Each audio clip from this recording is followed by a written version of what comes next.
छोटे का भेद नहीं करते। परमात्मा समदर्शी है। एक अवंतीपुरी में एक राजा हो गया, तो भगवान शिव की सोने और चांदी पार्षद की मूर्ति की पूजा करता था। उसको ऐसा अभिमान हुआ कि मेरे जैसे भगवान शिव का पुजारी कोई नहीं।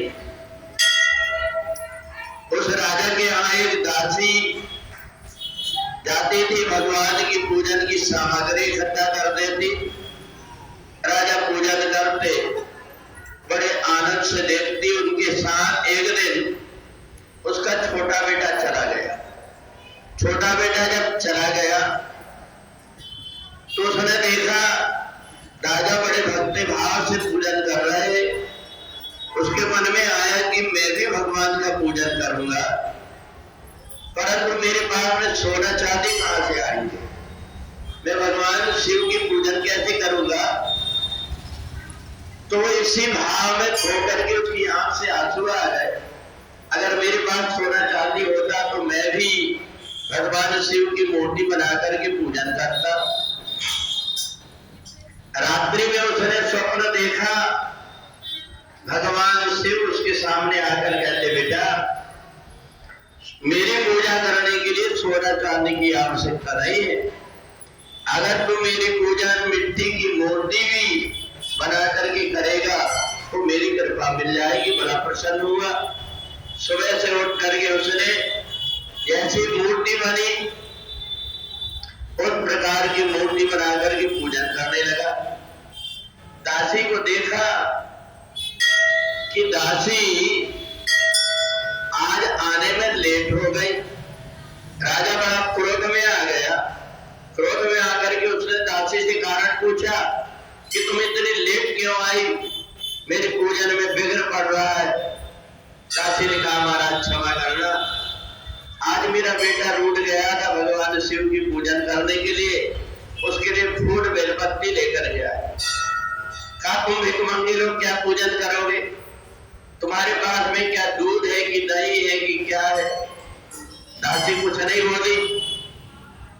सारे गांव के लोगों ने कहा कि वहां जो मूर्ति बनी हुई है उस मूर्ति को देखने के लिए सब लोगों की भीड़ लगी हुई है।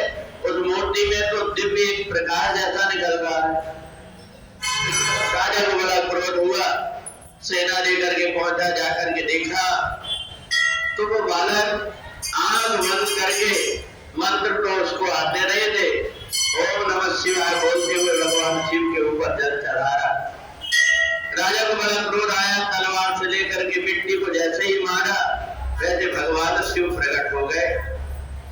राजा को देख करके ज्ञान हो गया कि परमात्मा तो समदर्शी है, परंतु मैं ढल गया अभिमान में आकर के और मैंने अपमान किया भगवान का, इसलिए वो चरणों में गिर गया और राजा वापिस चला गया। भगवान ने कहा, आज से ये जो मूर्ति में मेरा तेज विद्यमान है ये तेज कभी खत्म नहीं होगा, और इसलिए आज भी भगवान वहां पर विराजमान है।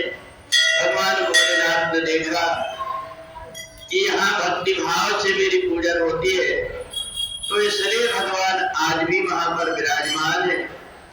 जिस समय उस बालक की मृत्यु हुई, उसका अंतिम संस्कार हुआ, तो भगवान भोलेनाथ स्वयं एक छोटे से बालक बन करके उसकी अंतिम यात्रा में गए और जब सब लौट करके आ गए और शांत हो गई अग्नि, तो उसी भस्मी को उठा करके भगवान ने अपने शरीर में लपेट लिया। इसलिए भगवान महाकाल की हम सभी लोग कौन सी पूजन आरती करते, भस्म आरती करते। उसी बालक की जो बड़ी श्रद्धा से पूजन कर रहा था, भगवान उसकी अंतिम यात्रा में भी गए भेष बदल करके और उसकी भस्मी भी धारण किए। इसलिए आज हम सभी लोग भगवान की भस्म आरती यहाँ पर 5:30 बजे से अभिषेक होगा और फिर भस्मी आरती करके, आज आखिरी सोमवार है, आप सभी ने पूरे